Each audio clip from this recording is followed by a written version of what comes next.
Money is vital at all levels of Maslow's hierarchy.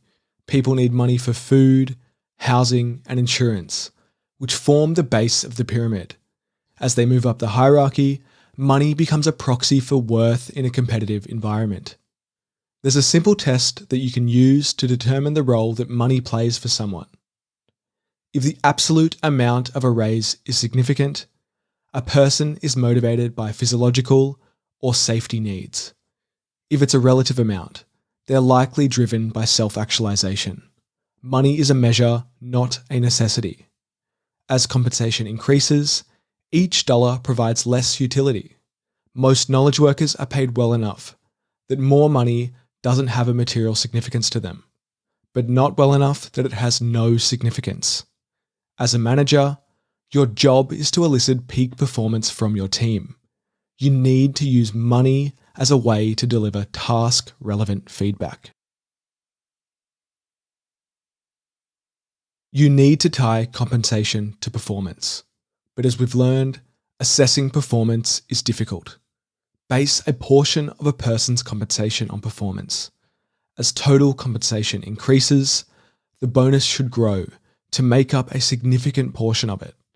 If the absolute dollar amount makes little difference, the bonus should be as high as 50%. You need to determine how to weigh the significance of the team's versus the individual's performance, the period the bonus should cover, and whether the bonus is based solely on measurable objectives or a mix of subjective and objective metrics. Compounding these issues is the fact that cause and effect are usually offset from each other, often by a long time.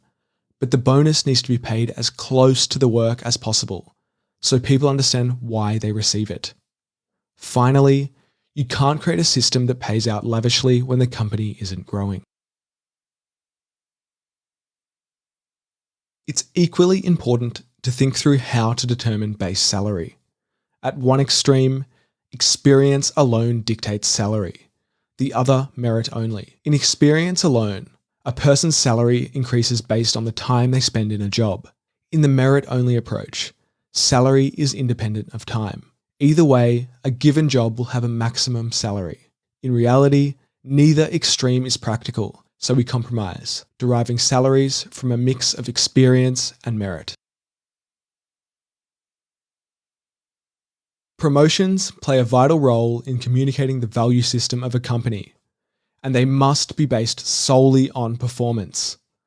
This is the only way to ensure that performance is highlighted, maintained, and perpetuated at an organizational level. But what about the Peter Principle, which describes the tendency for organizations to promote employees until they reach a level of incompetence? There is no alternative.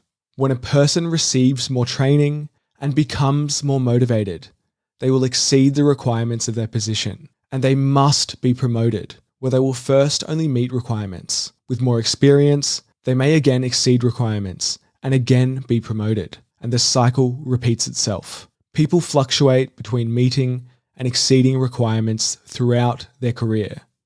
If you don't promote them when they exceed requirements, they'll get bored, performance will worsen, and you'll indicate to others that performance isn't what is valued.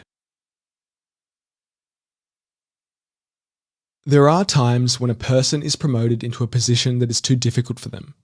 The solution is not to fire them, but to recycle them into the position they did well before the promotion. You know that they can do the job. They'll be excellent candidates for another promotion later, and the second time they're promoted, they're more likely to succeed. Unfortunately, people view this as a personal failure, when in reality, management is at fault for misjudging the employee's readiness for more responsibility. Don't force people to leave the company because of your mistake. If you recycle openly, you'll be pleasantly surprised about how smooth the transition is.